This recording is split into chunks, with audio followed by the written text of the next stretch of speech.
My son got married and never told me.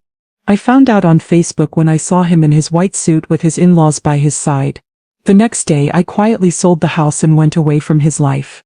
To this day he cries with regret. My son got married and never told me. I, the woman who raised him alone after his father died when he was just 6, the woman who worked 2 jobs for years to make sure he had every opportunity, the woman whose entire world for 38 years had revolved around his happiness.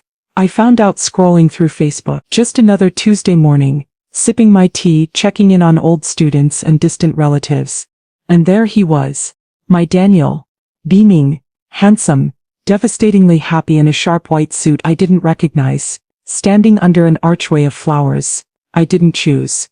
Beside him his bride, Simone de Vero, looking radiant and triumphant, and flanking them, her parents Dr. Charles and Patricia de Vero, their faces glowing with proprietary pride.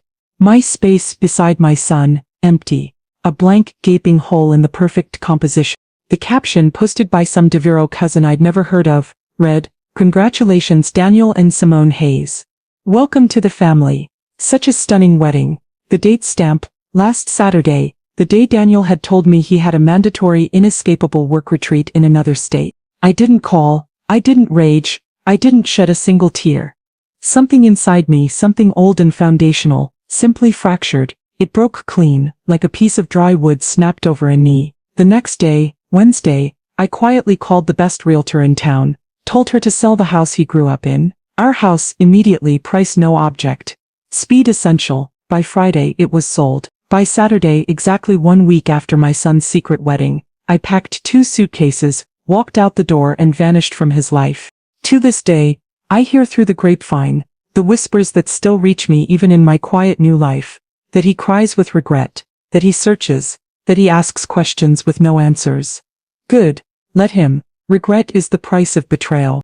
Let me tell you how a mother's love, stretched thin by years of quiet shame and finally severed by a single public act of cowardice, curdles into silence. Let me tell you about the son I thought I knew, and the stranger he revealed himself to be. Before we continue, I just want to say thank you for taking the time to hear my story. If you're comfortable, let me know where you're listening from, and what time it is where you are. Now let me tell you my story. First, let me tell you who I really am, because my son Daniel, even at 38, never truly knew. To him I was Eleanor Hayes. Mom, the widow, the slightly embarrassing, overly earnest high school history teacher, a fixture, like the worn sofa in our living room, or the smell of coffee brewing every morning. Predictable, safe, ordinary. He saw the modest bungalow in the respectable but certainly not fancy neighborhood. He saw the sensible decade-old car I drove. He saw the simple meals I cooked, the clothes I bought on sale, the careful way I managed our budget. He saw a life lived well within its means, a life dictated by the steady but unremarkable rhythm of a teacher's salary and a widow's pension. He loved me, I believe, in his own way, but his love was tinged with a faint, persistent condescension, the kind successful children sometimes develop towards parents they feel they have outgrown, out-earned, outclassed. He never saw the woman I was before his father died, the woman who had put her own academic ambitions on hold to raise him. He never knew about the PhD scholarship I'd turned down, the book I'd started and never finished on the unsung heroines of the civil rights movement. He never truly understood the sacrifices, the endless river of small daily renunciations, the extra tutoring jobs, grading papers late into the night, the summers spent teaching summer school in sweltering classrooms instead of traveling, the constant, gnawing financial anxiety that I had carefully, meticulously shielded him from throughout his childhood and adolescence. My life's work wasn't just teaching history, it was him, ensuring he had the best education money could buy or scholarships could provide, the best opportunities I could engineer, the chance to soar into a world far beyond the confines of our quiet working-class life. And soar he did. He was brilliant, driven, inheriting his father's sharp mind, but overlaying it with a restless ambition that was entirely his own. He won scholarships, excelled at a prestigious university, and landed a coveted job at a high-powered investment bank in the city. I was incandescently proud, a blinding, almost painful pride that perhaps obscured my vision. My sacrifices had paid off. My son, my Daniel, had made it. He wore tailored suits that cost more than my monthly mortgage payment. He spoke the arcane polysyllabic language of finance with effortless fluency, He moved in gilded circles I could only read about in the society pages. My ordinary boy had become extraordinary. Our bond, forged in the crucible of shared loss after his father's sudden heart attack, had always felt unbreakable. We were a team. We spoke every Sunday, a ritual neither of us missed for years. He'd tell me about his deals, his travels to London and Hong Kong, the glittering, fast-paced world he now inhabited. I'd listen, offering quiet encouragement, a steady ballast against the potentially corrupting winds of his new life. I'd occasionally remind him gently to be kind, to remember the value of things that couldn't be quantified on a balance sheet, to remember where he came from. He seemed grounded, despite the dizzying heights of his success. He still came home for holidays, bearing expensive but thoughtfully chosen gifts. He still brought his laundry sometimes in the early years, an endearing boyish habit that made my heart ache with love. He still called me for advice about office politics, about relationships, even about which tie to wear for an important meeting, even if he didn't always take it. I saw myself as his anchor, his touchstone to a simpler, perhaps more authentic reality, his roots, or so I believed.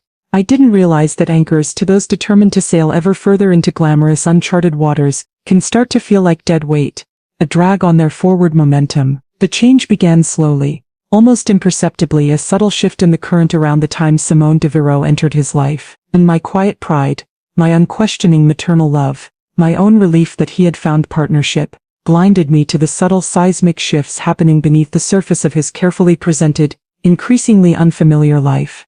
I saw the shine, but I missed the tarnish. It wasn't a sudden break, not a dramatic severing.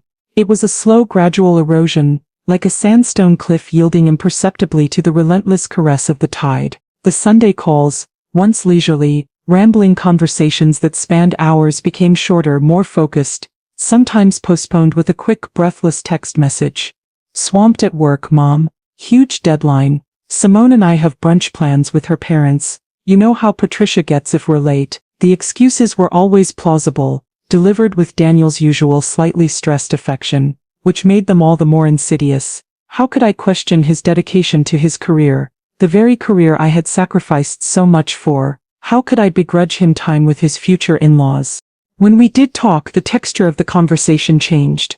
He spoke less about the substance of his work, the complex deals I struggled to understand but loved hearing about anyway because they animated him, made his eyes light up. Instead, he talked more about the surface details, the Michelin-starred restaurants where he courted clients, the exclusive parties Simone dragged him to, the influential, vaguely intimidating people Simone knew through her gallery work. He started using phrases I didn't recognize, adopting the casual, slightly dismissive jargon of Simone's wealthy art world circle, referring to artists by their first names, dropping French terms for aesthetic concepts, using summer as a verb. It felt like he was speaking a different language, one I hadn't been given the dictionary for. My life, my quiet world of books, lesson plans, and the occasional fiercely fought battle at a school board meeting over library funding, seemed to hold less and less interest for him.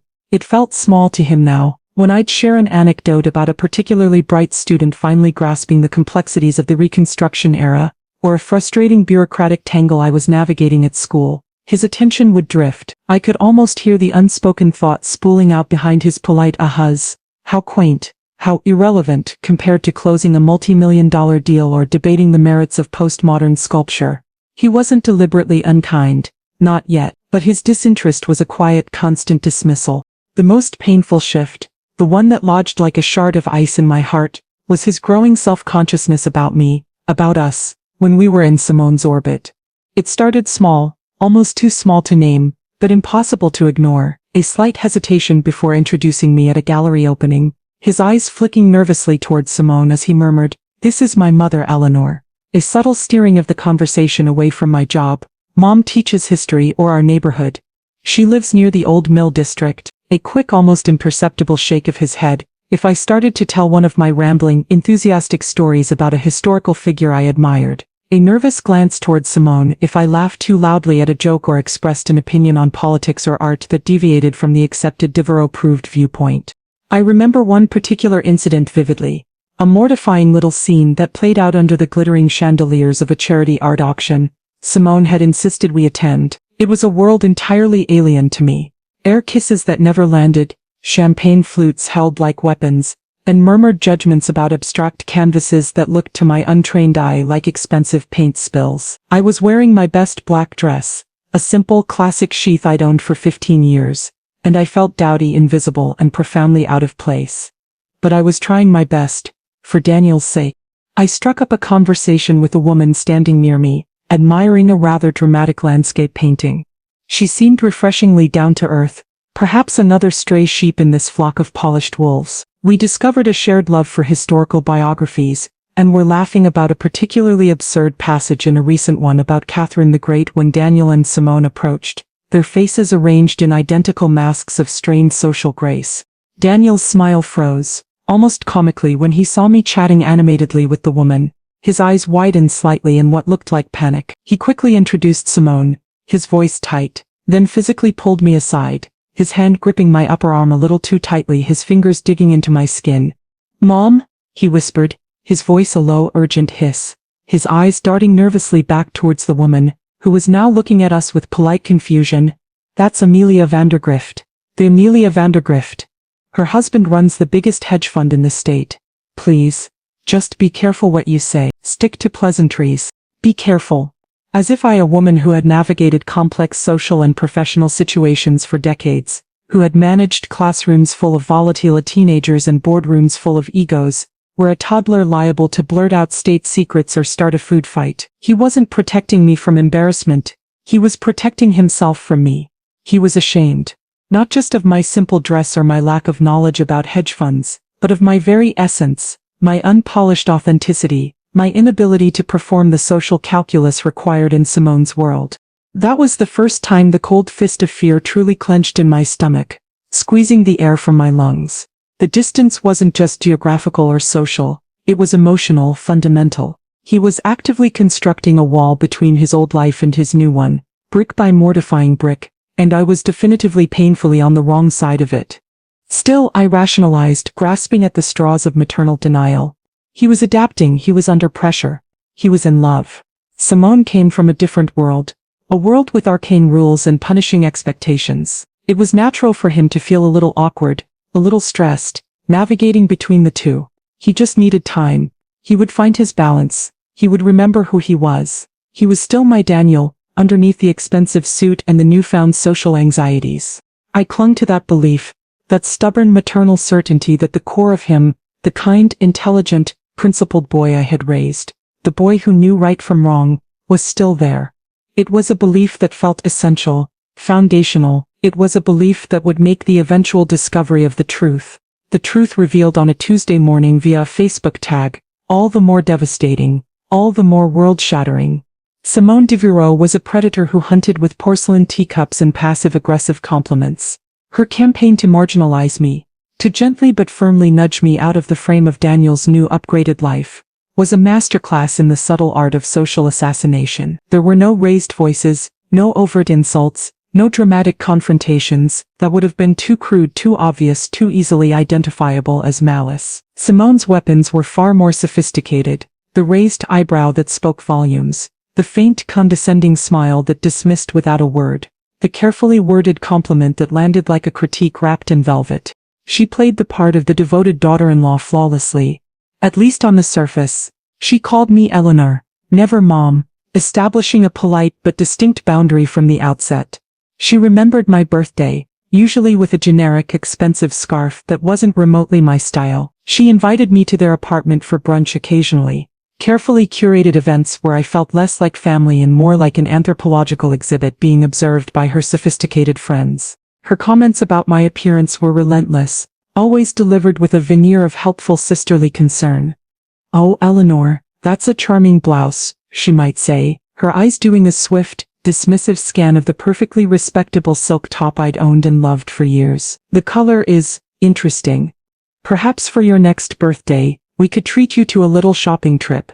Just a few key pieces to, modernize your look a bit. I know a wonderful personal shopper." The implication was clear. "You look like a frump, and your presence reflects poorly on me." She would gently, patiently correct my pronunciation of French menu items at the upscale restaurants Daniel now favored. Her smile tolerant as if instructing a slow child struggling with basic vocabulary. "It's coq au vin, Eleanor, not coq au vin," she'd murmur, loud enough for the waiter and nearby tables to hear. She would helpfully explain complex political or financial concepts to me in ridiculously simplified terms, blithely ignoring my decades of teaching advanced placement history and managing complex school budgets. So quantitative easing is basically like when the government prints more money to make things cheaper. Sort of. She'd explain, patting my hand condescendingly. Her favorite tactic, the one that truly twisted the knife, was to subtly emphasize the vast, unbridgeable gulf between our worlds, highlighting my perceived lack of sophistication and cultural capital. She'd recount stories of their latest European vacation, peppering her narrative with casual references to exclusive resorts, private tours and impossible-to-get dinner reservations. "Daniel, darling," she'd purr, turning to him, "remember that divine little bistro in that tiny village in Provence, the one Alain Ducasse recommended?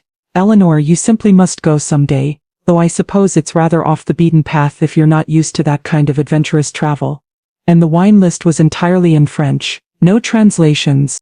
She was constantly, quietly, relentlessly positioning me as other. Someone quaint, outdated, slightly embarrassing, intellectually limited, someone who simply didn't belong in their glittering, sophisticated world. A relic from Daniel's past that needed to be kept politely but firmly in its place, preferably out of sight. And Daniel, my brilliant accomplished son, let it happen. He never challenged her. He never defended me. He'd offer a weak, uncomfortable smile that didn't reach his eyes. He'd shift awkwardly in his seat. He'd try to change the subject, but he never, not once, said, "Simone, my mother holds 2 master's degrees." He never said, "Simone, that comment was condescending and unnecessary." He never said, "Simone, stop treating my mother like she's an idiot." He allowed her to define me. He allowed her to diminish me. Because challenging her, challenging the powerful, wealthy world she represented, the world he was now so desperate to fully belong to, was too difficult, too fraught with social risk. His silence wasn't just passive agreement, it was active complicity. His silence was her greatest weapon, the fertile ground in which her subtle campaign of assassination flourished. I sometimes overheard snippets of their private conversations, muffled whispers drifting through the walls of their too-perfect apartment when I visited. Her voice, low and persuasive, like dripping water on stone, planting seeds of doubt, seeds of shame, seeds of separation.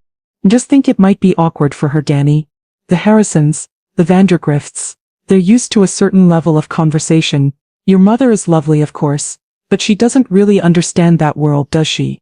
Of course I love her. Don't be ridiculous. But maybe we could see her after the museum gala.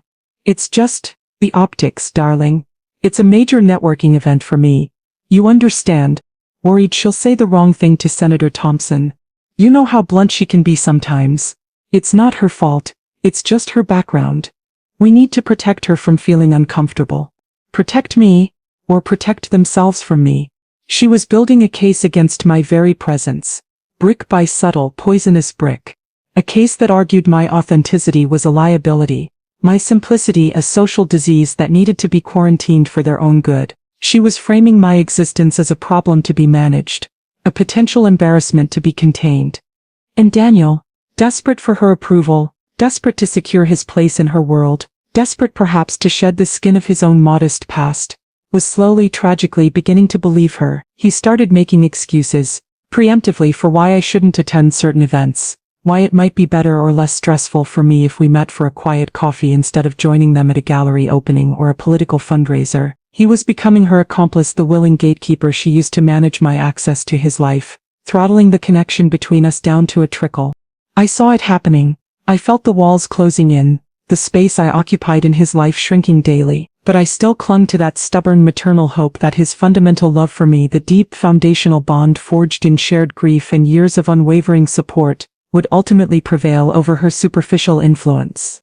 I underestimated the corrosive power of social shame. I underestimated the seductive allure of finally fully belonging. And I underestimated catastrophically the cold, calculating ruthlessness of Simone Devereaux when it came to protecting her brand. The phone call that sealed my fate, though I didn't recognize it at the time, came about 3 weeks before the fateful Facebook discovery.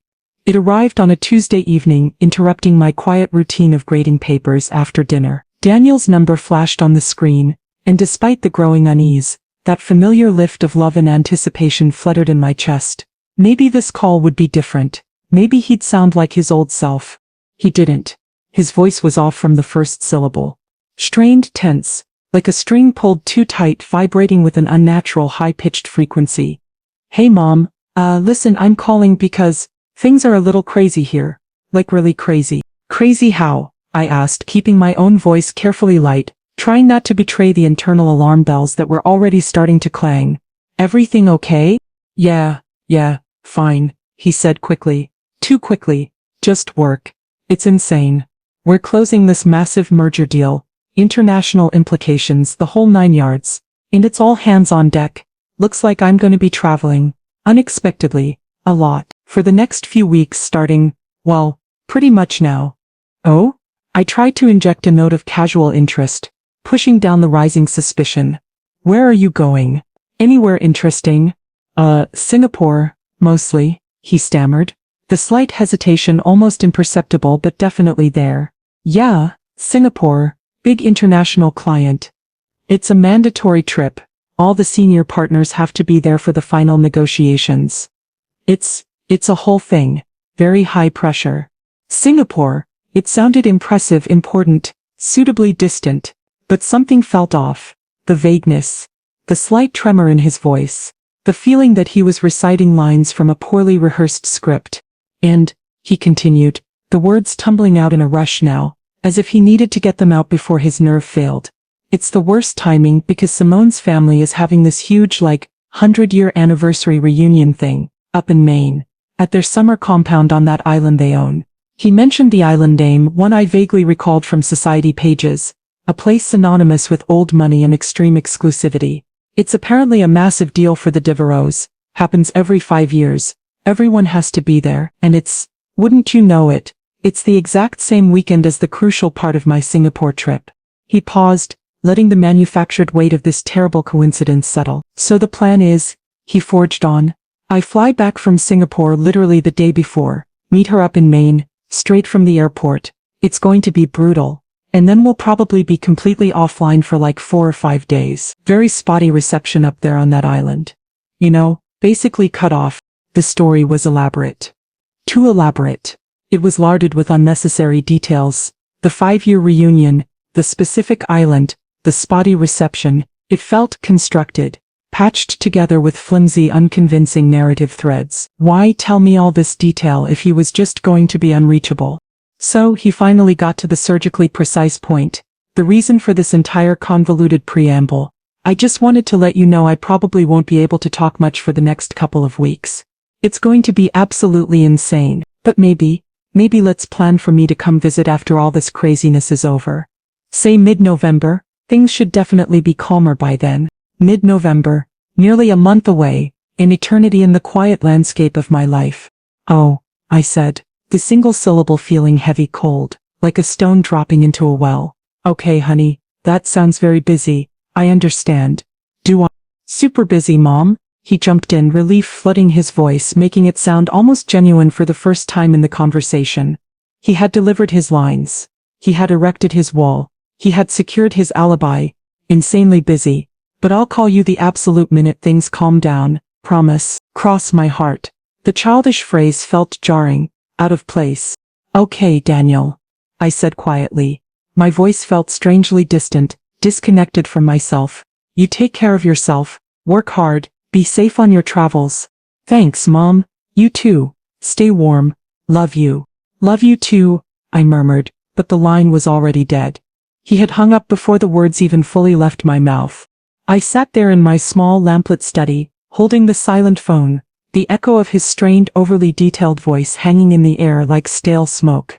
Singapore, Maine, a mandatory work trip inconveniently overlapping with a mandatory family reunion on a remote island with bad cell service, all happening on a specific weekend 3 weeks from now. It didn't just feel wrong, it felt thin. It felt like a clumsily constructed lie designed to create distance, to ensure my absence during a specific crucial window of time.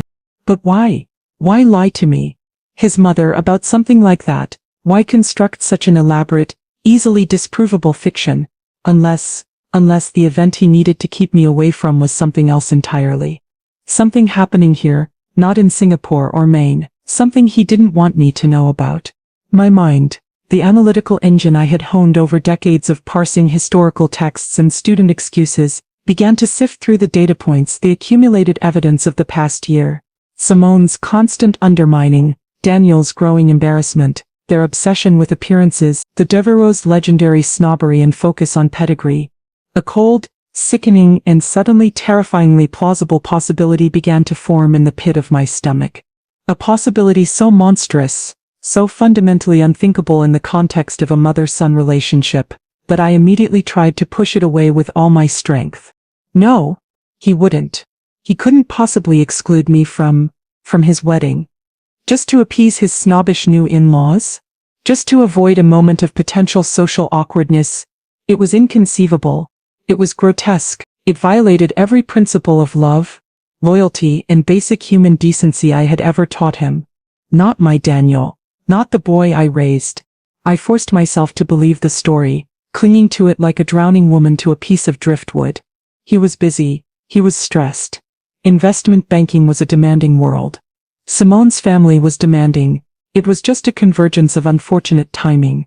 That had to be it. Any other explanation was simply too painful to bear. I clung to that explanation, that fragile piece of willful denial, because the alternative felt like staring into an abyss. I went back to grading my papers, pushing the icy tendrils of suspicion down, locking them away in the deepest, darkest corner of my mind. But the seed of doubt, now watered with the potent fertilizer of a specific tangible lie, had been irrevocably planted, and in 3 weeks' time, nurtured by silence and distance, it would blossom into a terrible, undeniable, and world-shattering truth. Saturday, October 25th, the day dawned crisp and clear, mocking the vague, formless anxiety that had been my unwelcome companion for 3 weeks. Objectively, it was a perfect autumn day, the kind where the sunlight feels like a warm hand on your cheek, and the air smells of wood smoke and fallen leaves. But for me, the beauty felt distant, unreal. My internal landscape was gray and unsettled. I tried to follow my usual Saturday routine, hoping the familiar rhythm would dispel the lingering unease. I went for a long walk in the morning mist, my footsteps echoing on the damp pavement. I stopped at the local bakery for coffee and a scone, exchanging pleasantries with neighbors I'd known for years. I spent the morning in my garden, my hands immersed in the cool earth, trying to find solace in the simple, honest work of tending living things. But the peace wouldn't quite settle. My mind kept drifting back to Daniel, to his strained voice, his elaborate excuses. Around noon I went inside and made myself a simple lunch, tomato soup and grilled cheese, a childhood favorite of Daniel's. Eating felt mechanical, tasteless. As I sat alone at my kitchen table, the silence of the house felt particularly acute. I thought of him, picturing him in a sterile Singapore conference room, or perhaps navigating the social complexities of the Devereaux compound in Maine. Was he thinking of me? Did he feel a pang of guilt for his absence, his silence, or was I simply forgotten, a non-entity in his busy, important new life? Later that afternoon, the loneliness gnawing at me, I succumbed to the maternal urge to connect. However tenuously, I pulled out my old, slightly cracked smartphone, the one Tiffany was always trying to get me to upgrade. Mom, seriously, that thing is an antique. I typed out a short, simple text message, carefully wording it to sound casual, loving, and completely unsuspecting. Thinking of you on your work trip, honey? I typed, the lie feeling bitter on my fingertips. Hope it's going well and not too stressful. Sending you all my love. Mom, Saxo. I stared at the message for a long moment, hovering over the send button. Was this wise?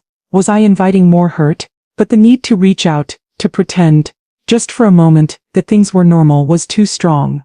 I hit send. The message vanished into the digital void. A tiny paper boat, launched into a vast, indifferent ocean. Hours passed. The sun began its slow descent, painting the western sky in bruised shades of orange and purple. Usually Daniel was reasonably quick to respond to my texts. Even during busy periods, usually with a short acknowledgement. Got it, Mom. Thanks. Love you. But my phone remained obstinately, unnervingly silent. As dusk deepened into evening, the knot of worry in my stomach tightened. Was everything okay? Had something happened on the trip? Had I offended him somehow with my simple message? Or was the spotty reception in Maine truly as bad as he'd claimed? I yielded to the anxiety and tried calling his number. Straight to voicemail. Hi. You've reached Daniel. I can't take your call right now. Please leave a message. The familiar cheerful recording now sounded mocking, distant. Okay, I told myself, trying to quell the rising panic. He's busy. He's in meetings that ran late. He's on a long flight back from Singapore. He's at a formal Devereaux dinner where phones are forbidden. There were a dozen logical, plausible explanations. He warned me he'd be hard to reach. Stop worrying. He's a grown man, perfectly capable of managing his own schedule. I spent the evening trying to distract myself, attempting to lose myself in the elegant prose of an Edith Wharton novel, a story of social machinations and hidden heartbreaks in a world far removed from my own. But the words wouldn't quite coalesce on the page. They felt flat, lifeless. The image of Daniel's smiling face kept intruding, overlaid with the nagging static of his strained voice on the phone. The unease I had felt 3 weeks ago resurfaced, stronger this time, no longer a vague hum but a persistent low-grade throb of anxiety beneath the surface of my determinedly quiet evening. Why did his story feel so wrong? Why couldn't I shake this nagging visceral feeling that I was missing something crucial, something deliberately hidden? I must have eventually drifted off to sleep in my armchair, the book falling open onto my lap. Wharton's characters trapped mid-sentence. I dreamed strange, unsettling dreams, of empty rooms, of disconnected phone lines, of Daniel waving to me from a great distance, his face smiling but his eyes sad. I woke up abruptly a few hours later, the house utterly dark and silent around me, the echo of the dream lingering like a cold mist. The worry hadn't dissipated with sleep. It had solidified, settling into a cold, hard knot of dread in my chest. I checked my phone again, the screen's harsh blue light illuminating the empty inbox. Still no response. Still nothing. Just go to bed, Eleanor, I told myself sternly, trying to impose logic onto an increasingly illogical situation.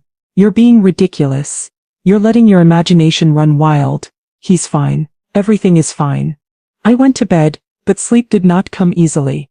I lay awake for a long time staring up at the familiar comforting shadows on my bedroom ceiling, shadows that now seemed to twist and morph into unfamiliar menacing shapes. I was haunted by a vague, formless but increasingly insistent premonition that the quiet, predictable world I inhabited, the world built on the bedrock of my love for my son, was about to change profoundly and irrevocably. The foundation felt unsteady beneath me, and I couldn't shake the terrifying feeling that something somewhere had already broken.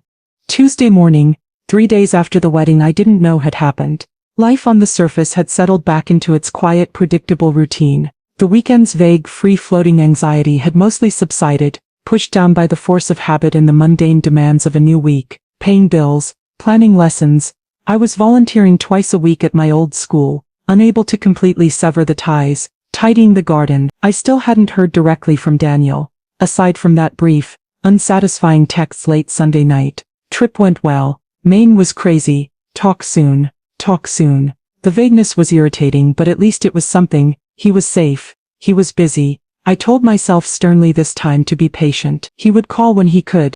I was sitting at my small, worn kitchen table, the late morning sun slanting through the window, warming my hands as I held my second cup of coffee. I had my old laptop open, idly scrolling through Facebook.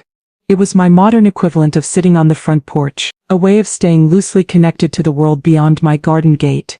Seeing pictures of former students' babies taking their first steps, reading updates from old colleagues, enjoying their own retirements, keeping tabs on distant relatives scattered across the country. It was usually a pleasant, mindless diversion, a gentle stream of curated lives flowing past, until it wasn't.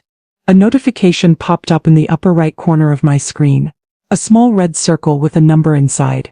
Usually it was just a birthday reminder or a notification that someone had liked a comment I'd made on a gardening group post. But this one was different. Cecilia Devereaux Dubois tagged you in a photo album. Cecilia Devereaux Dubois. The name meant nothing to me, though the Devereaux part sent a faint cold prickle down my spine. Likely one of Simone's countless cousins or aunts. The ones with double-barreled names and intimidatingly perfect posture I'd occasionally glimpsed at Daniel and Simone's engagement party. Tagged me. Eleanor Hayes. Why? My first thought, instant and dismissive, was that it must be a mistake. A slip of the finger. A misclicked tag intended for someone else. Why would one of Simone's relatives, people who barely acknowledged my existence, whose world operated on a completely different social stratosphere, tag me in anything? Curiosity, tinged with that familiar low-grade unease that had been humming beneath the surface for weeks, made me click on the notification, My cursor hovered over the link.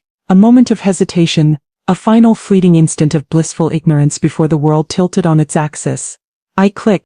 The album opened, flooding my screen with professionally shot, impossibly bright images.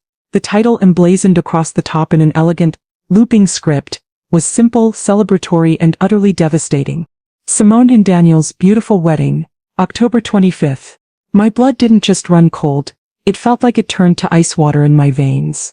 October 25th, last Saturday, the day Daniel was supposedly trapped in mandatory high-stakes negotiations in Singapore, then rushing to a remote island in Maine for a mandatory family reunion. The day I had spent worrying about him, sending loving texts into the void.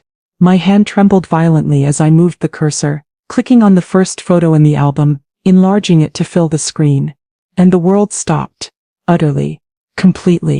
It was him, my Daniel, my boy, standing tall and impossibly handsome in a crisp, elegant white tuxedo I had never seen before. A tuxedo that probably cost more than my monthly pension check. His smile was dazzling, radiant, aimed directly at the camera. A smile of pure, unadulterated joy, a joy he had apparently felt no need to share with me. He looked happier, more vibrantly alive, than I had ever seen him. Beside him stood Simone, breathtaking in a cloud of white lace and intricately beaded diamonds, her hand possessively tucked into the crook of his arm, her expression one of radiant, triumphant ownership. And flanking them, completing the perfect symmetrical portrait of dynastic union, were Dr. Charles and Patricia Devereaux, Simone's parents. Dr. Devereaux looked distinguished and vaguely reptilian in his formal wear. Patricia, draped in emeralds that matched her dress, beamed with a smug proprietary pride, her hand resting lightly, possessively, on Daniel's shoulder. My shoulder. The space where I should have been standing. The backdrop wasn't a sterile conference room in Singapore or a rustic windswept lodge in Maine. It was a magnificent, sun-drenched garden overflowing with thousands of white roses under a clear, impossibly blue sky. It looked like the grounds of some impossibly expensive, exclusive country club, the kind of place whose gates I would never be permitted to pass. My mind struggled violently to process the image. It felt like a glitch in reality. A tear in the very fabric of the world I knew. This couldn't be real. It had to be a mistake.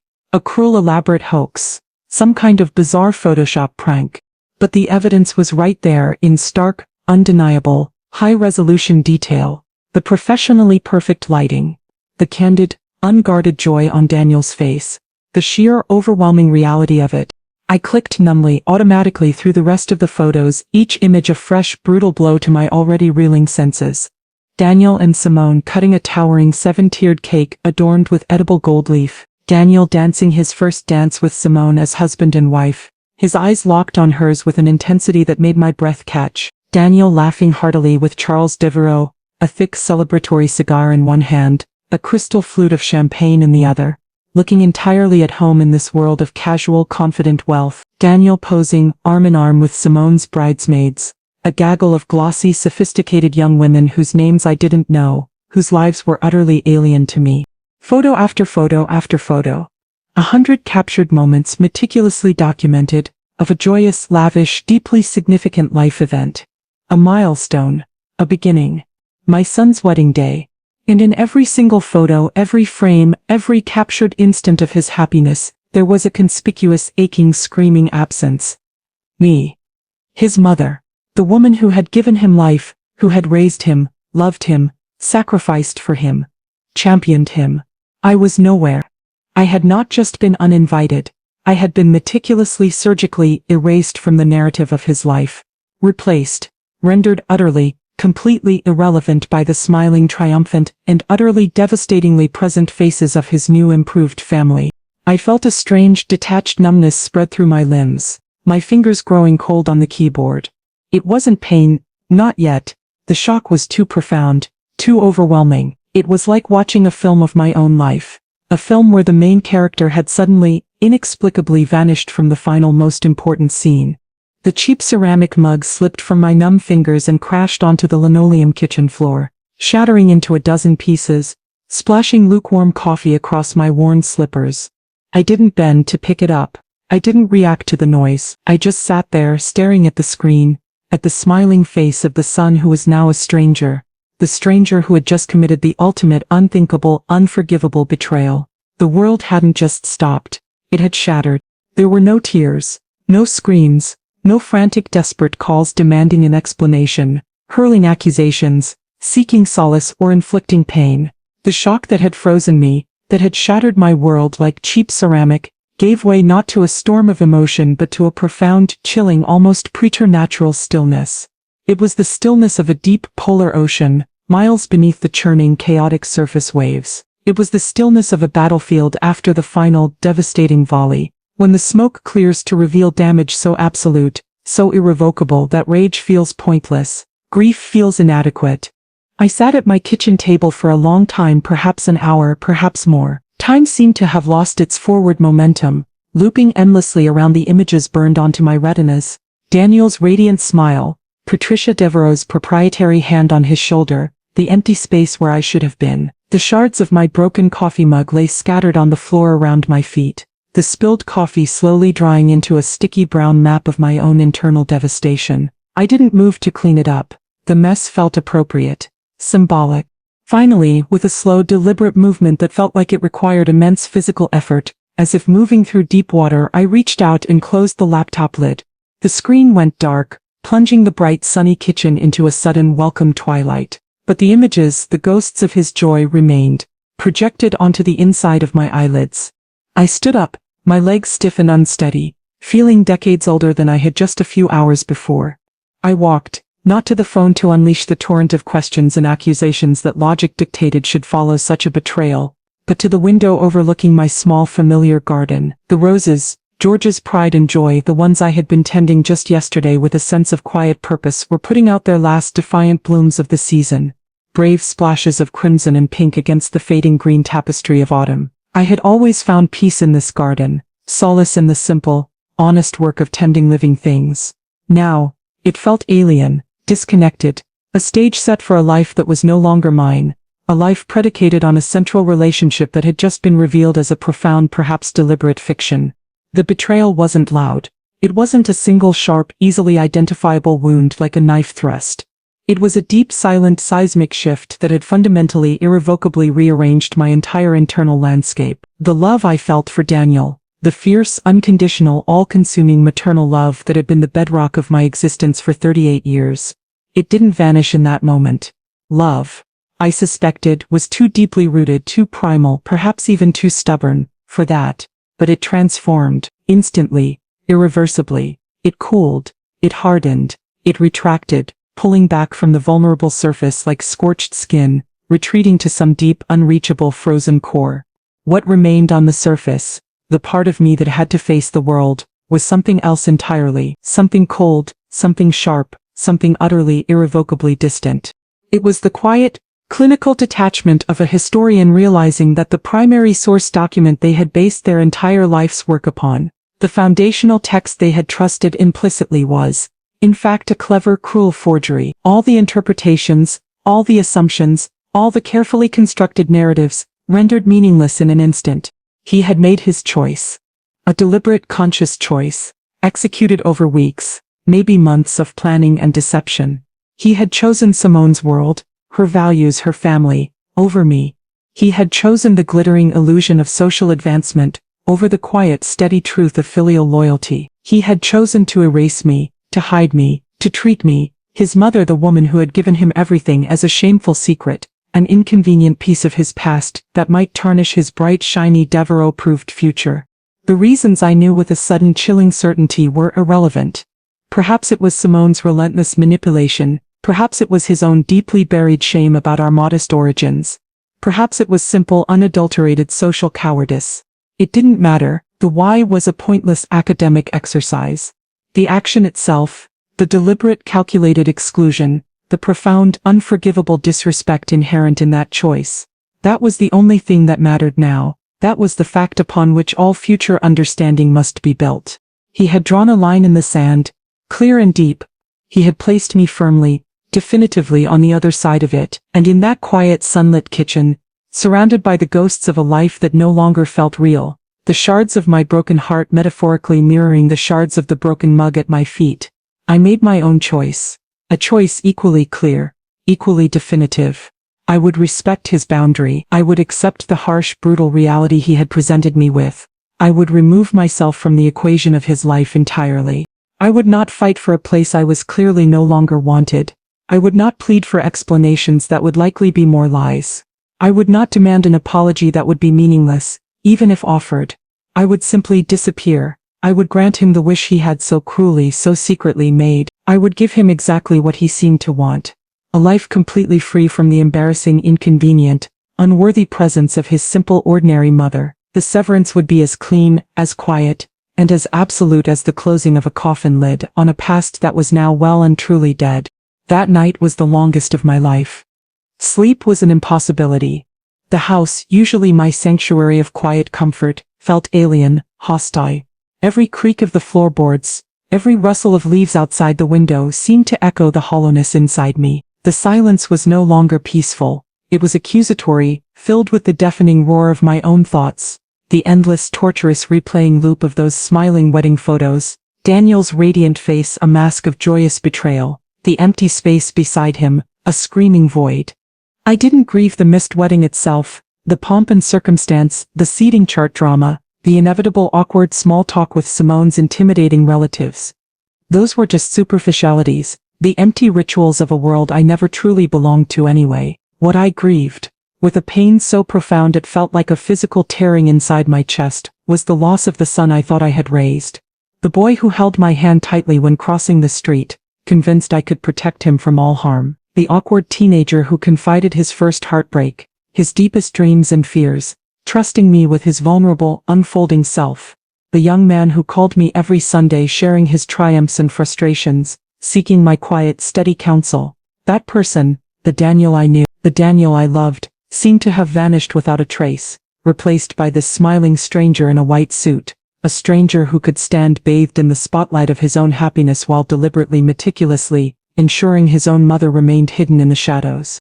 By the time the first gray, uncertain light of dawn began to seep through my bedroom window, illuminating the familiar outlines of my life, the decision, which had been forming slowly, painfully, in the cold hard space where my grief and rage had finally coalesced, was absolute. It wasn't about punishment. Not really. Punishing Daniel felt pointless, like shouting into a void. He had already demonstrated that my feelings, my presence held no value for him. No, this wasn't about inflicting pain. It was about consequence. It was about accepting the brutal, unavoidable reality he had presented me with. I was no longer an essential, or even a desired part of his life. Therefore, the only logical, self-respecting course of action was to build a new life where he was no longer the essential, or even irrelevant part of mine. I got out of bed, moving with a strange, newfound deliberateness. I looked around my bedroom, at the familiar, slightly worn furniture George and I had chosen together so many years ago, at the photographs on the nightstand, Daniel's beaming graduation photo, Daniel awkwardly holding his first Little League trophy, Daniel and George laughing, heads thrown back on a long-ago fishing trip. These objects, these talismans of memory, suddenly felt heavy, oppressive. They tethered me to a past that now felt like a carefully constructed, ultimately heartbreaking fiction. The house itself, the sturdy brick bungalow where I had poured 40 years of my life, where every corner held an echo of Daniel's childhood laughter or teenage angst, where the very walls seemed saturated with the memories of our shared history, it suddenly felt alien, claustrophobic. It was no longer my home, my sanctuary, the place where I felt safe and grounded. It was a museum filled with relics of a life that had been predicated on a central relationship, a central love that had just been revealed as fundamentally, perhaps irrevocably broken. Living here surrounded by these ghosts, by the constant silent accusation of his absence, would be a form of slow, quiet, daily torture. I needed a clean break, a definitive severance, a geographical amputation to match the emotional one that had already taken place. My life for 38 years had revolved around Daniel like a planet around its sun. My choices, my sacrifices, my very identity as Daniel's mom, had been interwoven with his existence, his needs, his future. Now that gravitational center had collapsed, leaving me adrift in a cold, empty universe. I needed a new focus, a new purpose, a new sun to orbit, one that was entirely my own, independent, stable, and forward-looking. The $5 million, the inheritance from my ghost brother that had initially felt like such a frightening, disorienting burden, now felt different. It felt like a tool, a key, a passport, a means to an end I hadn't even known I was seeking until this moment. Complete and total self-determination, freedom. The plan formed quickly. With a cold, clear logic, I would sell the house. Immediately. Aggressively. Price was irrelevant. Speed was everything. I needed to cut the anchor chains. Swiftly and decisively, I would put my memories, the tangible pieces of my former life, into anonymous long-term storage. Perhaps someday I would be ready to revisit them, perhaps not. And I would take my unexpected, unearned, and now strangely liberating fortune, and I would build a new life, a quiet life. Yes, that was my nature. I wasn't about to buy a yacht or a penthouse, but a life chosen entirely by me, for me. A life lived in a place where no one knew me, where I held no history, where I could simply be Eleanor Hayes, a woman starting over. A life where my worth was not determined by my relationship to anyone else, especially not a son who considered me an embarrassment to be hidden away from his shiny new world. The decision once made felt strangely, profoundly peaceful. Cold, yes. Deeply, fundamentally sad, like the quiet ache after a necessary amputation. But also, liberating. The severance, though forced upon me by his cruel actions, was now my choice to execute. I would not be the victim passively accepting her exile, weeping in the shadows. I would be the architect of my own departure. I would control the narrative, at least the narrative of my own life moving forward. I would disappear not as a casualty, but as a strategist executing a final decisive maneuver. I stood up from the bed, the first rays of morning sun slanting through the blinds illuminating the dust motes dancing in the air. The grief was still there, a deep resonant ache that would likely be my companion for a long time, but overlaying it now, encasing it like a layer of protective ice, was a new, unfamiliar feeling, a steely, quiet, almost exhilarating resolve. The history teacher in me knew that sometimes entire chapters of one's life needed to be closed, decisively before a new one could truly begin. It was time to close the book on Eleanor Hayes, the devoted, self-sacrificing mother. It was time finally to write the first sentence of Eleanor Hayes, the survivor. Monday morning arrived, crisp and clear, the kind of bright, unambiguous autumn day that brooks no argument. The weekend had passed in a blur of quiet, methodical planning, a strange counterpoint to the internal emotional chaos. I had compartmentalized my grief, locking it away in a tightly sealed box somewhere in the back of my mind. My focus now was purely operational, logistics, execution, the principal and me taking charge, managing the crisis with cold efficient precision. At precisely 9:00 a.m., the moment the real estate offices officially opened, I made my first call. Janice Riley wasn't just the top agent in the city, she was a barracuda known for her aggressive tactics, her extensive network of cash buyers, and her legendary ability to close deals at lightning speed. We weren't friends, but we knew each other peripherally from various community boards and school fundraisers over the years. She answered on the second ring, her voice already brisk, professional, radiating energy. Janice Riley. Janice, it's Eleanor Hayes. Eleanor, good morning. What a surprise. What can I do for you? There was an unmistakable note of curiosity in her voice. I rarely called her, our social circles barely intersected. I'm selling my house, Janice, I stated, my voice calm, level, deliberately betraying no hint of the emotional turmoil beneath the surface. Effective immediately. There was a stunned silence on the other end of the line. Janice, rarely caught off guard, was clearly processing this unexpected news. Selling your bungalow? But I thought you loved that place. George put so much work into it. Circumstances have changed, I replied curtly, cutting off the potential slide into sentimental reminiscence. Sentiment was a luxury I could no longer afford. I want it sold, fast. Price it aggressively for a quick cash close, 10% below the lowest comparable if necessary. No open houses, no staging, no protracted negotiations. I want serious pre-approved buyers only, people who can move immediately, no sentiment involved. Treat it as a pure asset liquidation. Janice, ever the consummate professional, recovered instantly. The scent of a quick, clean, high-value commission sharpened her focus, overriding any personal curiosity. Understood, Eleanor, she said, her voice now crisp and businesslike. Aggressive pricing, cash buyers only, quick close. Consider it done. I know at least 2 developers who would jump at that property, sight unseen for the land value alone. I can have the paperwork ready for you to sign electronically by noon and the listing active and likely pending by end of day. Excellent, I said. Call me when the offer comes in. I hung up. Step 1, the most painful one, complete. The anchor chain was being cut. My second call made immediately after was to Arthur Bell, my longtime financial advisor. Arthur was the opposite of Janice. Quiet, meticulous, old school. He managed my modest teacher's pension and unbeknownst to anyone else, including my late husband, the exponentially larger portfolio funded by my secret inheritance and decades of quiet investing. He was the only person on earth, besides me, who knew the true extent of my wealth. Arthur, good morning. It's Eleanor Hayes. Eleanor, always a pleasure to hear from you. How are you holding up? His voice was kind, genuinely concerned. He had handled George's estate matters with quiet compassion. I'm well, Arthur, thank you. I lied smoothly, keeping my voice steady. I need your assistance with a few rather urgent matters. First, I need you to set up a new primary residence trust. Effective immediately, blind trust structure, maximum anonymity protocols engaged. Certainly, Arthur replied without hesitation, accustomed to my quiet but firm instructions regarding the management of my larger hidden portfolio. He knew I valued discretion above all else. Shall I assume this relates to a property acquisition? It does, I confirmed. Which brings me to my second point. I need you to begin liquidating certain assets, specifically the municipal bond fund in its entirety, and approximately 30% of the blue-chip stock portfolio. I need the funds cleared and available for wire transfer within the next 72 hours. Arthur let out a low whistle, a rare breach of his usual unflappable calm. That's a very significant liquidation, Eleanor. Several million, are you absolutely certain? Market conditions aren't ideal for such a rapid sell-off. You'll take a bit of a hit. I'm certain, Arthur, I said, my voice leaving absolutely no room for argument. My priorities have shifted.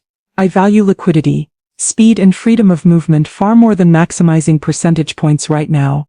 Understood completely, he said, his professional demeanor snapping back into place. Your priorities are my mandate. I'll execute the orders immediately, and confirm once the funds are available. Thank you, Arthur, I said. And one more thing, crucial. Update my contact information across all accounts. Effective immediately, I will no longer be using my current phone number or my home email address. They are compromised. I will provide you with new, secure contact details via encrypted message shortly. All future communications without exception are to be routed through those new channels only. Acknowledge. Acknowledged. Eleanor, he said, a note of quiet professional concern entering his voice. Consider it done. Is everything all right? Everything, I replied, the word tasting like ash and iron in my mouth, is perfectly under control. I hung up before he could ask more questions. Step 2, securing the resources and cutting communication lines, complete. The rest of the day was a blur of similar calls, executed with the same cold, detached efficiency, arranging for a reputable, highly discreet moving company, the kind used by corporations for sensitive executive relocations, to pack the entire contents of my house, every book, every dish, every piece of furniture, every memory, and transport it not to my new as yet undetermined home, but to a long-term climate-controlled storage unit, rented under a newly created, anonymous corporate entity, Arthur helped establish, arranging for a private car service, not a taxi, not a rideshare, but a professional livery service, with vetted drivers. For Saturday morning, destination airport, booking a one-way first-class flight to Portland, Oregon, a place I had visited once, years ago on a librarian's conference, and found quiet, green, and blessedly anonymous. I left the return date open, indefinite. Each call was brief, professional, devoid of emotion. I was functioning like a well-oiled machine, executing a pre-programmed sequence for dismantling a life. There was a strange cold comfort in the logistics, in the checklists, in the sheer methodical busyness of it all. It kept the crushing weight of the grief, the anger, the profound shattering betrayal, at bay. It gave me a sense of control, of agency, in a situation where I had been rendered utterly humiliatingly powerless by the actions of my own son.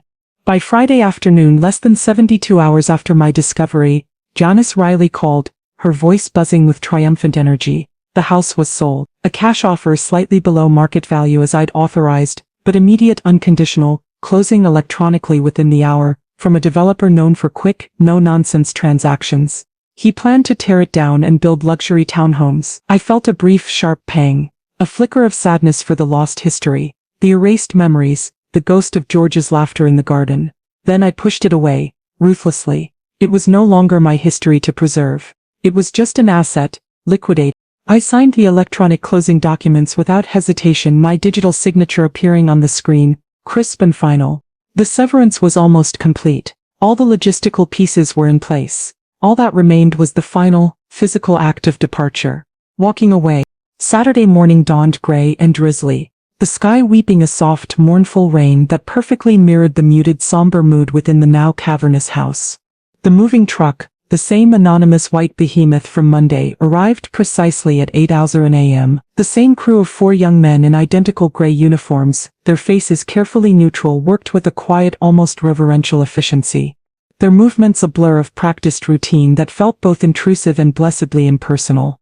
I stood in the doorway between the living room and the dining room, a silent, solitary observer, watching them wrap my life in endless sheets of brown paper and clear plastic stretch wrap. The furniture George and I had picked out together, agonizing over fabric swatches and wood finishes, now just bulky objects to be maneuvered. The sturdy oak dining table where we had shared thousands of meals, countless conversations, homework sessions, holiday feasts, swaddled and carried away like a body on a gurney. The rocking chair where I had nursed Daniel as a baby, reading him board books until he drifted off to sleep, vanished into the dark maw of the truck. The bookshelves, lining every wall, overflowing with the stories and histories that had been my companions, my teachers, my solace for decades, systematically emptied, their contents packed into anonymous cardboard boxes labeled simply books.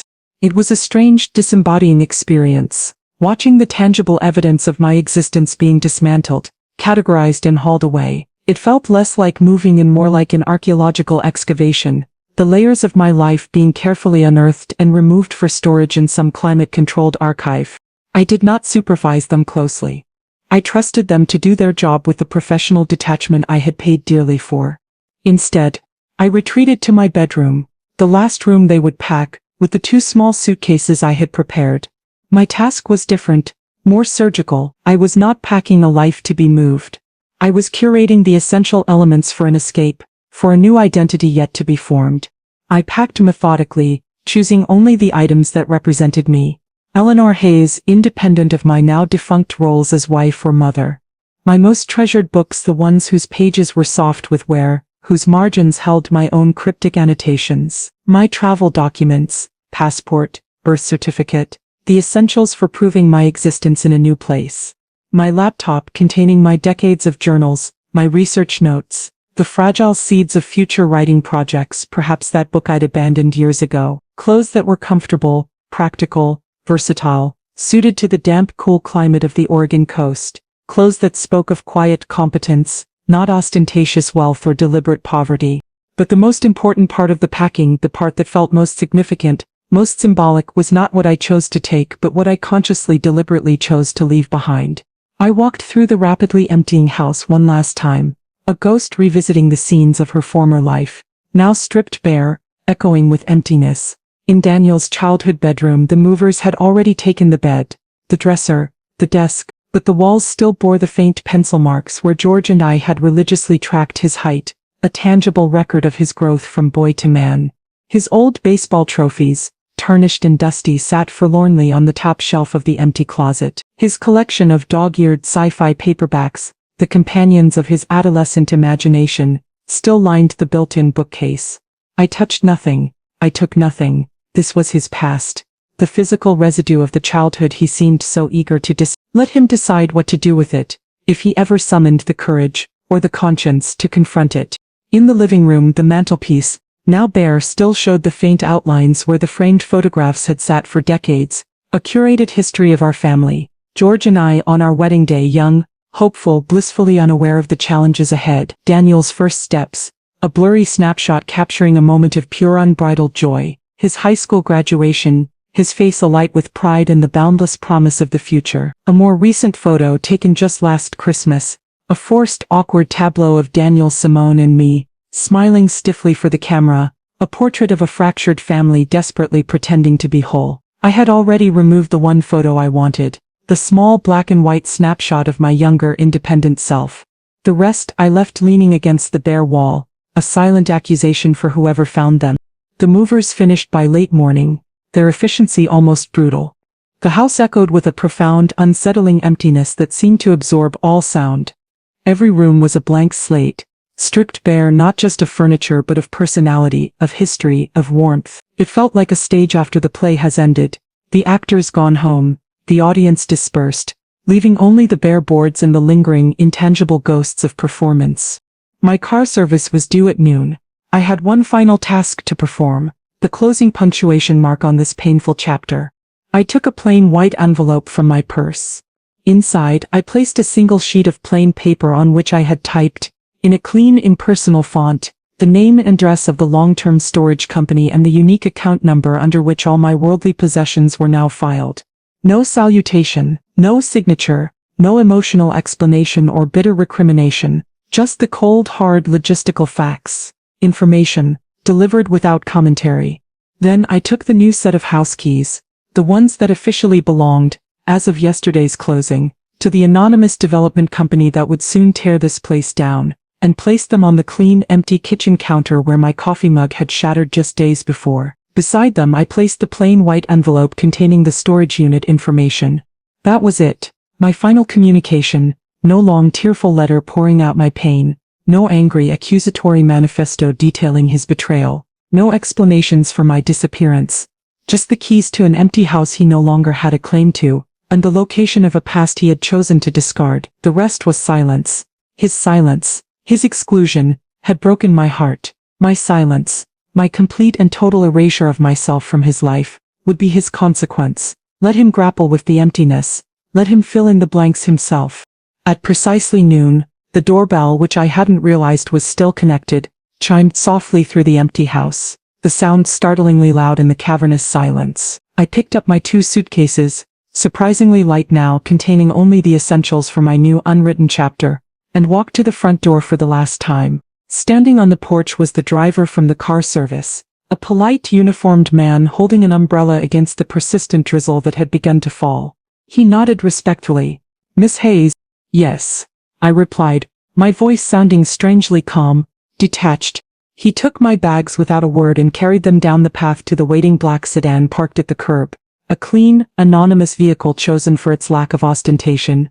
He opened the rear door for me. I paused for a moment on the porch, taking one last look at the house, the sturdy brick bungalow, the familiar slope of the roof, the slightly overgrown rose bushes flanking the walk. 40 years, my entire adult life, it felt less like leaving home and more like stepping out of my own skin.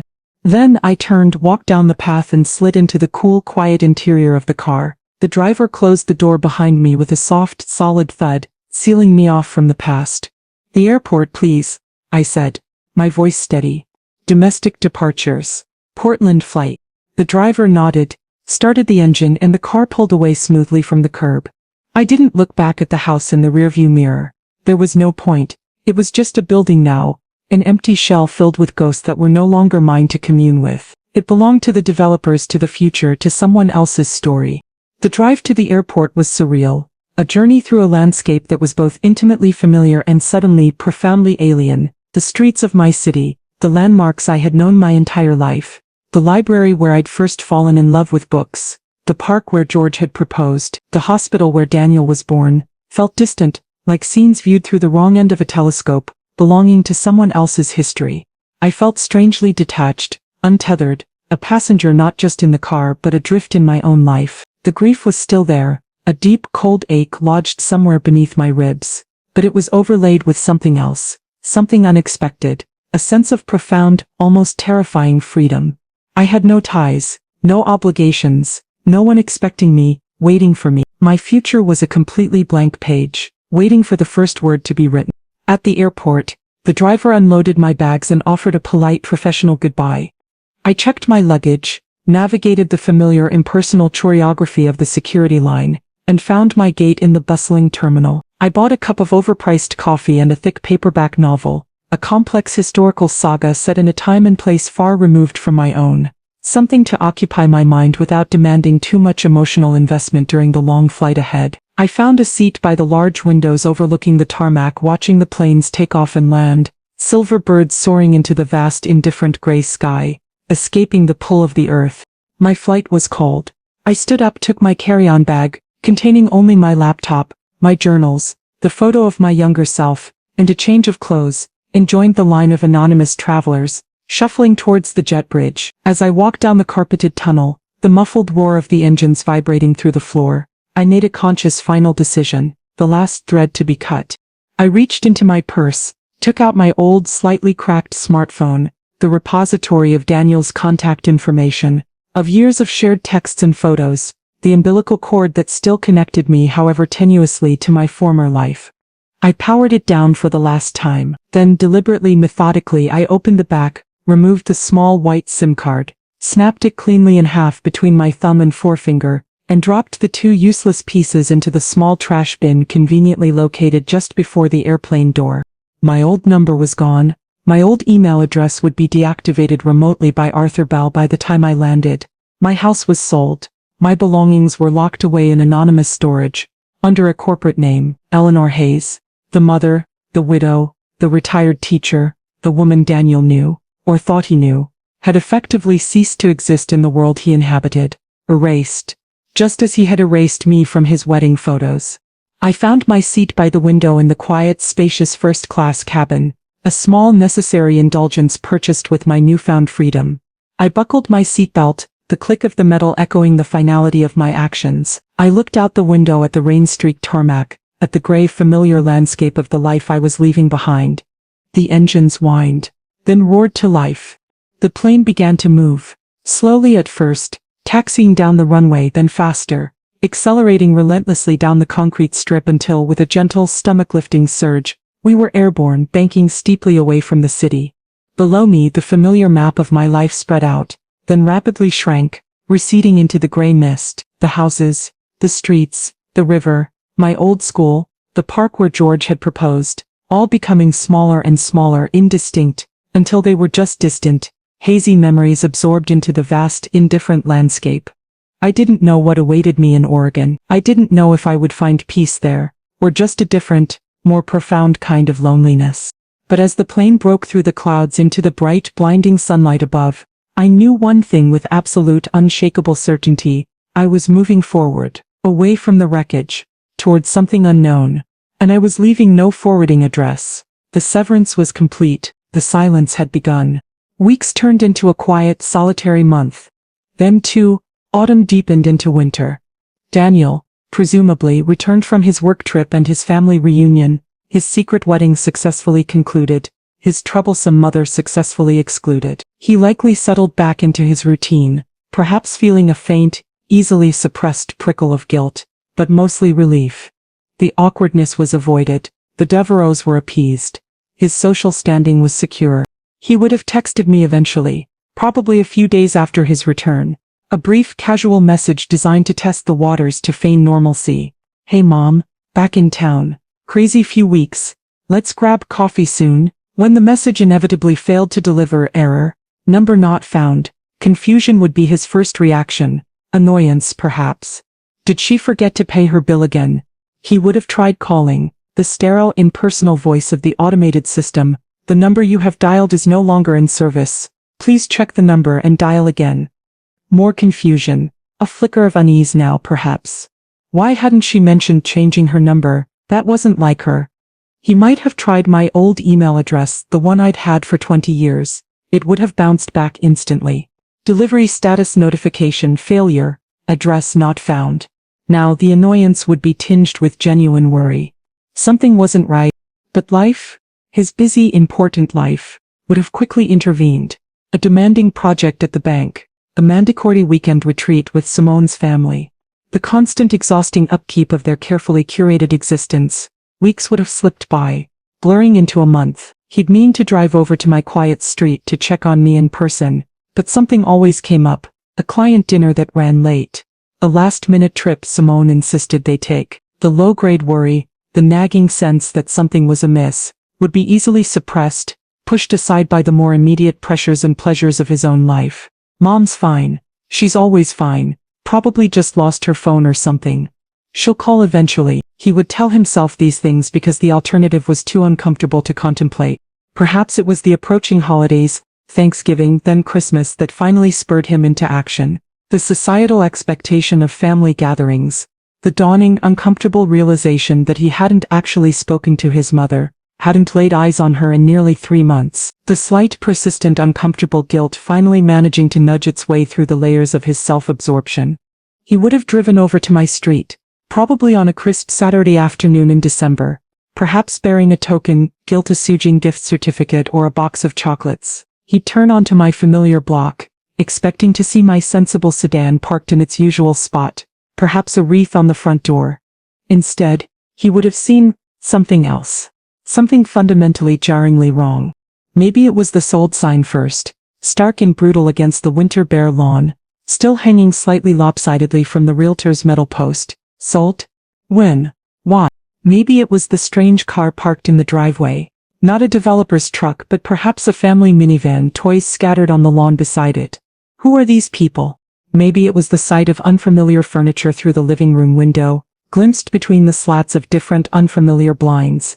The curtains his grandmother had sewn, gone. The porch swing his father had built, vanished. Or maybe most chillingly, it was simply the feel of the place, the absence of the familiar rose bushes, ripped out to make way for low-maintenance gravel, the different color paint on the front door, the subtle, almost imperceptible signals that screamed, "This is no longer your mother's house. This belongs to someone else now." Whatever the specific visual, the effect would have been the same. A sudden, violent, ice water in the veins jolt of disbelief. Confusion hardening rapidly into a cold, sickening panic that clawed its way up his throat. This wasn't right. Where was Mom? Where was her house? What had happened? His hands, suddenly clumsy and numb, would tremble as he fumbled for his phone.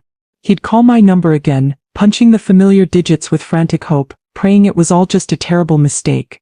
Disconnected, he'd desperately search his contacts for the realtor, Janice Riley, the woman Tiffany had used, her name suddenly taking on a sinister significance. She must know. She has to know. The call to Janice Riley would have been frantic, bordering on hysterical. The carefully controlled mask of the successful investment banker shattering completely. Janice? It's Daniel Hayes, Eleanor Hayes' son. What the hell is going on with my mother's house? There's a sold sign. There are strangers living there. Where is she? Janice, ever the cool professional, her loyalty now firmly, and perhaps even gleefully aligned with her departed client, who had paid her a substantial commission for a lightning-fast, no-fuss sale, would have confirmed the news with brisk, almost surgical emotionless efficiency. "Yes, Mr. Hayes," she'd reply, her voice crisp and businesslike. "Your mother sold the property approximately 2 months ago, closed very quickly. It was a cash offer, considerably over asking. Actually, as per her explicit instructions at the time. Over asking. But I thought. Sold it? But, where did she go?" Daniel's voice would crack, the panic rising into his throat, choking him. "Why didn't she tell me? Did she leave a forwarding address? I need to find her." "I'm afraid I don't have that information, Mr. Hayes," Janice would reply coolly, perhaps enjoying his desperation just a little. Payback for years of condescension from people like him and his wife. Mrs. Hayes was very clear. She requested complete confidentiality regarding her relocation plans. She left no forwarding address with my office. She explicitly stated she did not wish to be contacted. Did not wish to be contacted. The words would hit him like a physical blow. "All I have," Janice would continue, her voice softening just a fraction, perhaps out of pity, perhaps out of a desire to twist the knife just a little deeper, "is the information for the long-term storage unit where her personal belongings were taken. She left instructions that this information could be provided to you, should you inquire." She'd give him the number, a cold, impersonal string of digits, referencing an anonymous facility in an industrial park across town. A warehouse full of memories he could access, but a mother he could not. He would hang up the phone, stunned, reeling, the world tilting beneath his feet, sold the house, left no address, did not wish to be contacted. It didn't make sense. His mother, his quiet, predictable, loving mother, didn't just vanish, not without a word, not unless. The drive home, or perhaps directly to Simone's office, would be a blur of adrenaline-fueled fear and dawning, terrible suspicion, He'd confront Simone bursting into their perfect minimalist house or her chic gallery-like office like a storm cloud. "Simone, what the hell is going on?" he'd demand, his voice raw with a panic she'd never heard before. "Mom sold the house months ago. She's gone. Disappeared. Did you know about this? Did you talk to her?" Simone's reaction would be the key, the final piece of the puzzle locking into its terrible place. Perhaps she'd feign shock initially, her hand flying to her mouth in a perfect imitation of concern, trying desperately to maintain the facade, the lie they had built together over months of careful deception. "Sold it? Oh my God, Danny. No. That's crazy. Why would she do that without telling us? Maybe she's not well? Maybe the grief?" But Daniel, his senses finally, belatedly, brutally sharpened by the sheer undeniable reality of his mother's disappearance, the cold finality of Janice Riley's words echoing in his ears, would see through it instantly. The performance, usually so convincing, would suddenly look transparent, brittle. He'd remember her cool confidence at the engagement party, her subtle manipulations, her constant campaign to paint his mother as an inconvenience, a social liability. He'd remember the strained phone call 3 weeks before the wedding, the elaborate, flimsy lies about Singapore and Maine. He'd remember the wedding photos splashed across Facebook, the joyous celebration from which his own mother had been surgically excised. "You knew," he'd accuse, the words low, dangerous, trembling with a rage born not just of betrayal but of his own dawning, sickening self-awareness. "You knew she wasn't invited to the wedding. This whole thing, the trip, the reunion, it was all a lie, wasn't it? A lie to keep her away." The argument would escalate then, ugly and raw, stripping away the layers of polite fiction that had defined their marriage. Simone, trapped, terrified, might try to justify, to deflect blame onto her imposing parents. "My mother insisted, Danny. You know how she is." Onto him. "You agreed it was for the best. You didn't want the drama either." Even onto Eleanor herself. "She was always so difficult, Danny, so judgmental, she wouldn't have fit in." But the justifications would ring hollow, pathetic. The truth.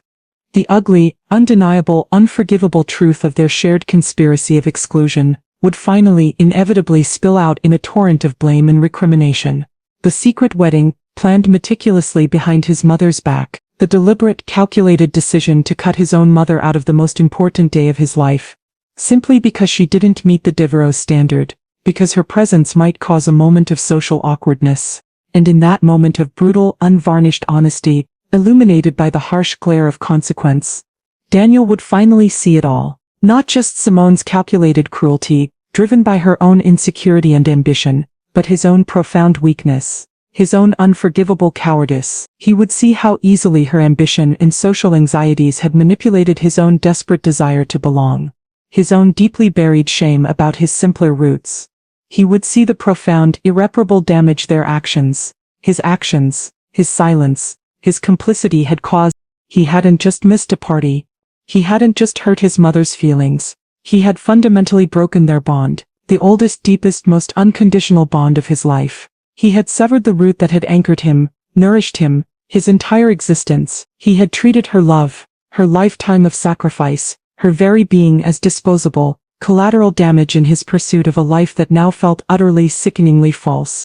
He would look at his beautiful, sophisticated wife, the prize he thought he had won, the symbol of his arrival in a better world, and see, perhaps for the very first time, the cold, hard calculation beneath the polished surface, the emptiness at the core. He would look at his luxurious, empty house, the symbol of his success, the stage set for his perfect life, and feel a crushing, suffocating loneliness far deeper, far more profound, than any his mother might have felt in her little bungalow after his father died.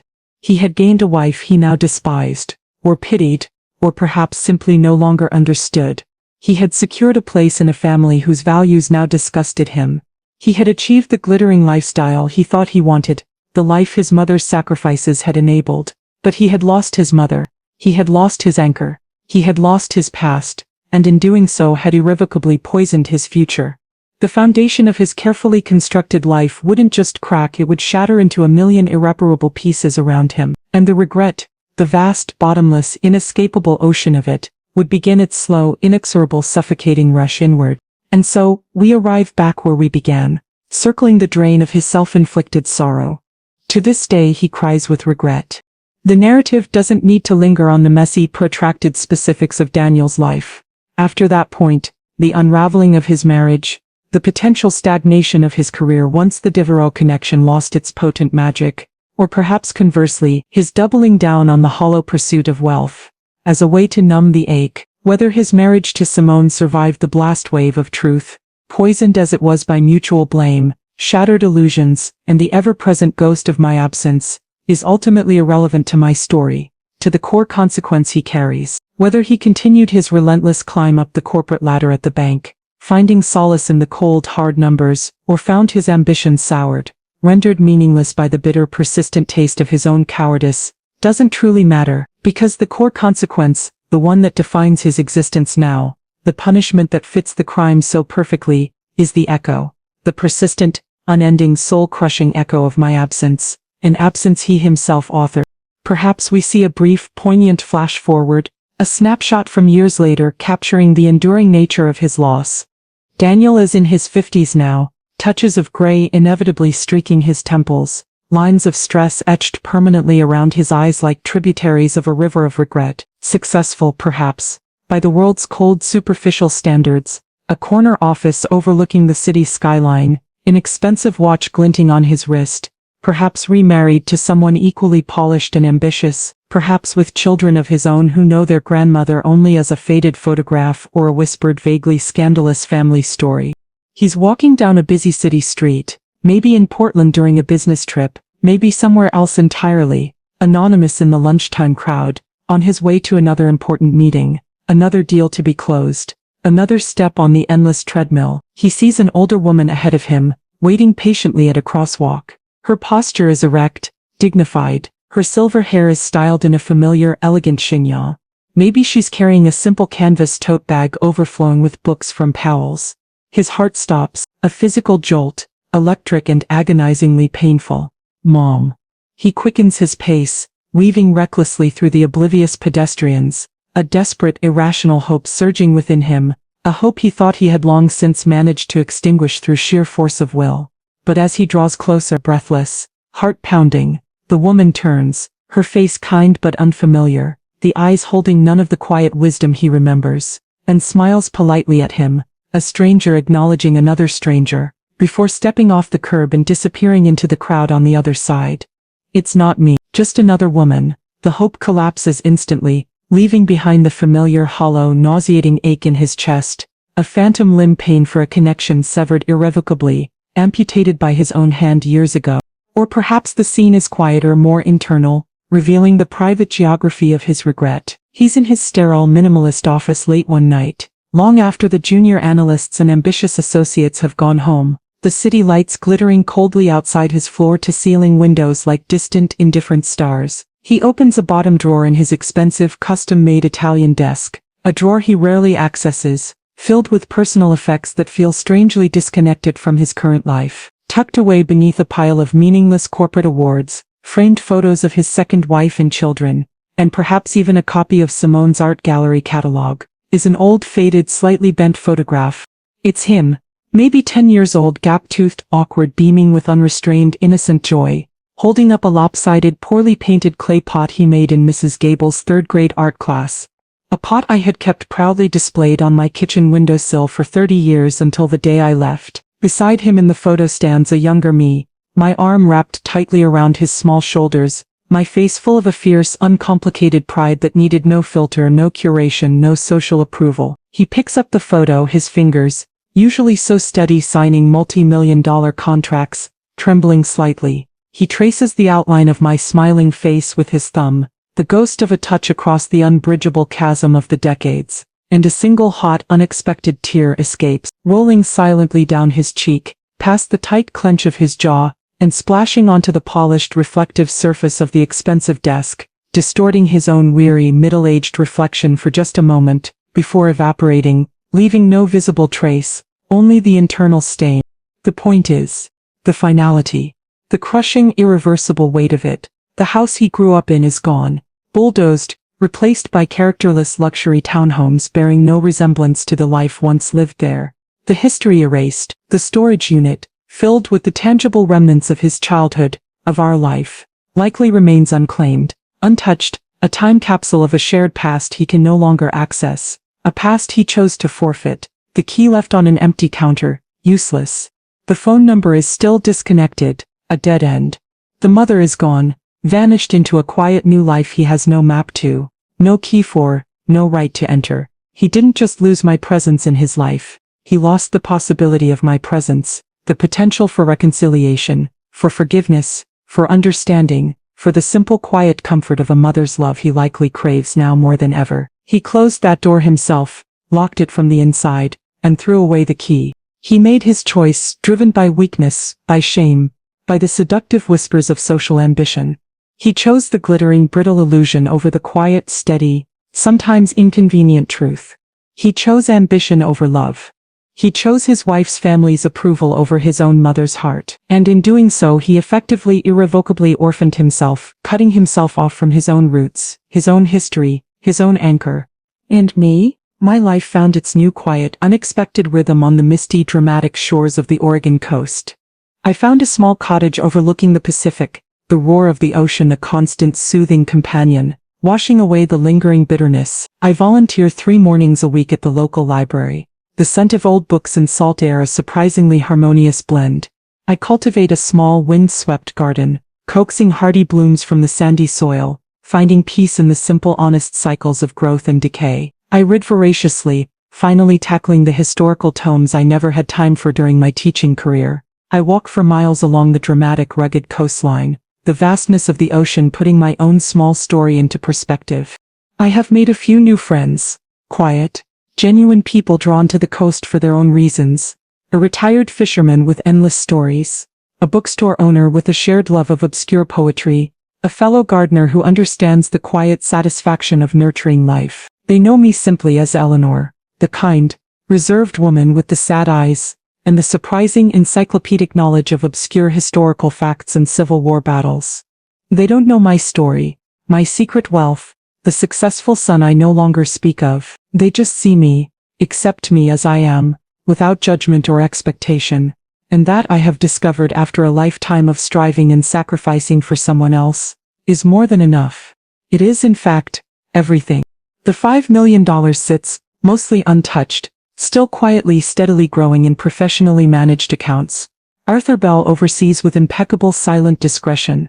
It provides security, yes, the unshakable security of knowing I answer to no one but myself. But the real inheritance, the one that truly matters, the one I earned through the crucible of pain and betrayal of the last year, is the peace I have reclaimed, the freedom I have seized, the quiet, unshakable dignity of a life lived entirely, finally, on my own terms.